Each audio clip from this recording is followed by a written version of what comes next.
ఉమ్మడి కరీంనగర్ జిల్లాలో కల్తీ వంట నూనె మాఫియా జోరుగా సాగుతోంది. 25 ప్రాంతాలను అడ్డాగా చేసుకొని వంట నూనె దందా చేస్తున్నారు. పలు హోటళ్లు, ఫాస్ట్ ఫుడ్ సెంటర్లలో కల్తీ నూనె తరలిస్తున్నారు.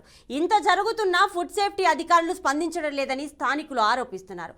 దీనిపై మరింత సమాచారం మా ప్రతినిధి రవీందర్ అందిస్తారు.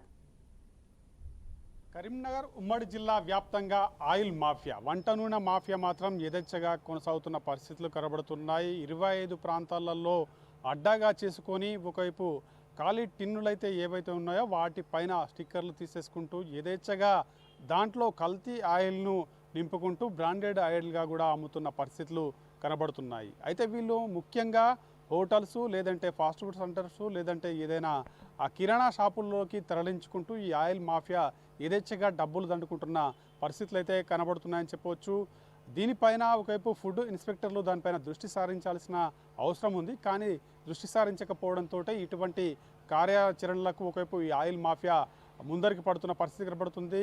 దీనిపైన ఇవాళ మనం మాట్లాడించే ప్రయత్నం చేద్దాం. స్థానికులు మనతో పాటున్నారు, వారిని అడిగి తెలుసుకునే ప్రయత్నం చేద్దాం. చెప్పండి, ఆయిల్ మాఫియా చాలా చోట్ల మనం చూసుకుంటే ఎడుతున్నాం. బ్రాండెడ్ పేరిట కొన్ని డబ్బాల పైన కావచ్చు, కొన్ని డబ్బాలు తయారు చేస్తున్నారు, ప్యాకెట్లు తయారు చేస్తున్నారు. అవి బయట విక్రయించడంతో ప్రజలకు దీనిపైన అవగాహన లేని ఒకవైపు అవగాహన ఉన్న వాళ్ళు కూడా దీన్ని తీసుకొని ఆ నూనెను వాడుతున్నారు, వంట నూనెను. ఎంత ఎఫెక్ట్ పడే అవకాశం ఉంటుందంటారు? జిల్లా వ్యాప్తంగా చూసుకున్నప్పుడు కరీంనగర్ అడ్డాగా చేసుకొని ఈరోజు ఆయిల్ మాఫియాను ఈరోజు ప్రజల ఆరోగ్యాన్ని కూడా దృష్టిలో ఉంచకుండా ప్రజల ఆరోగ్యాలతో చెలగాటమాడుతున్నటువంటి పరిస్థితి ఈ జిల్లాలో కనిపిస్తుంది. అంటే ఆ కల్తీ ఆయిల్ సంబంధించింది, అది కల్తీ అని తెలిసి కూడా వీరు విక్రయిస్తూ వివిధ కిరాణా షాపులలో అమ్ముతున్నటువంటి పరిస్థితి ఈ జిల్లా వ్యాప్తంగా కనిపిస్తూ ఉన్నది.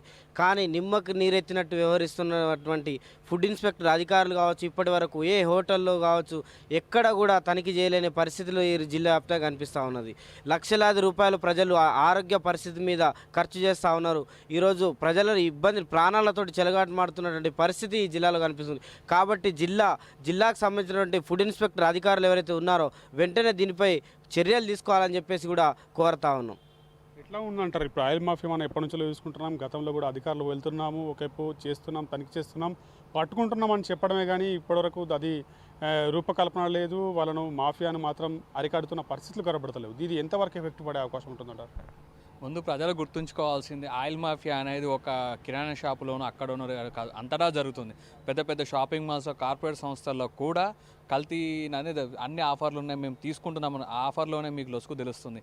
బయట 10 రూపాయలు ఇక్కడ 8 రూపాయలకు ఎందుకు వస్తుంది అంటే అక్కడ జరుగుతున్న కల్తీ. దానివల్ల జనాలకు కానీ పిల్లలకు కానీ చాలా ఇబ్బంది, రాబోయే తరానికి నరాల ఎఫెక్ట్ కానీ మెదడు ప్రభావం పైన అన్ని విధాల పడుతుంది. కాబట్టి కరీంనగర్ అడ్డా కానీ ఒకటే కాదు, తెలంగాణ మొత్తంలో నడుస్తుంది.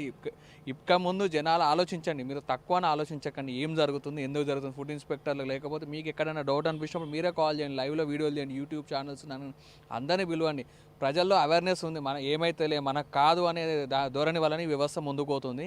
వ్యవస్థను అరికట్టడానికి అధికారులతో పాటు ప్రజలు కూడా అప్రమత్తంగా ఉంటూ ఆయిల్ మాఫియాను అరికట్టడానికి ప్రభుత్వము, ఫుడ్ సెక్యూరిటీ వాళ్ళు ఎంత కృషి చేయాలో చేయట్లేదు. వాళ్ళతో పాటు ప్రజలు కూడా అవేర్నెస్ తెచ్చుకొని దీనిపైన పోటీ చేస్తేనే, ప్రయత్నం చేస్తేనే మనకు మెరుగైన వంట నూనెలో మెరుగైన ఆరోగ్యం దొరుకుతుంది. కాబట్టి ఆలోచించండి ప్రజలారా. ఒకవైపు చిన్న టిన్నుల్లో నింపుకుంటూ, అదేవిధంగా బాటిల్లో నింపుకుంటూ, అదేవిధంగా ప్యాకింగ్ చేస్తూ కూడా తరలిస్తున్న పరిస్థితులు కనబడుతున్నాయి. కానీ ఫుడ్ ఇన్స్పెక్టర్ సంబంధించి అధికారులు మాత్రం ఎక్కడ కూడా దీనిపైన దృష్టి సారించని పరిస్థితి కనబడుతుంది. మనం కరీంనగర్కి సంబంధించి చాలా వరకు హోటల్స్ కావచ్చు, అదేవిధంగా ఫ్రైడ్ రైస్ సెంటర్స్ కావచ్చు, అదేవిధంగా చిప్స్ కావచ్చు, తిని బండారాలు కావచ్చు, ఈ తయారు చేసే షాపులలో మాత్రం ఆ కల్తీ ఆయిలే ఉంటుంది. మనం ఏదైనా ఫాస్ట్ ఫుడ్ సెంటర్కి వెళ్ళినా కానీ కంపల్సరీ అక్కడ లూజ్ ఆయిల్ దాన్ని పోయడము, వండడము, వాళ్ళకు ఇవ్వడము, ఇటువంటి తినడంతో కూడా చాలా వరకు ప్రజల మీద ఎఫెక్ట్ పడే అవకాశం కనబడుతుంది.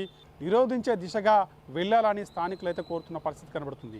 కెమెరా పర్సన్ వినయ్తో కలిసి రవీందర్, బీఆర్కే న్యూస్, కరీంనగర్ జిల్లా నుంచి.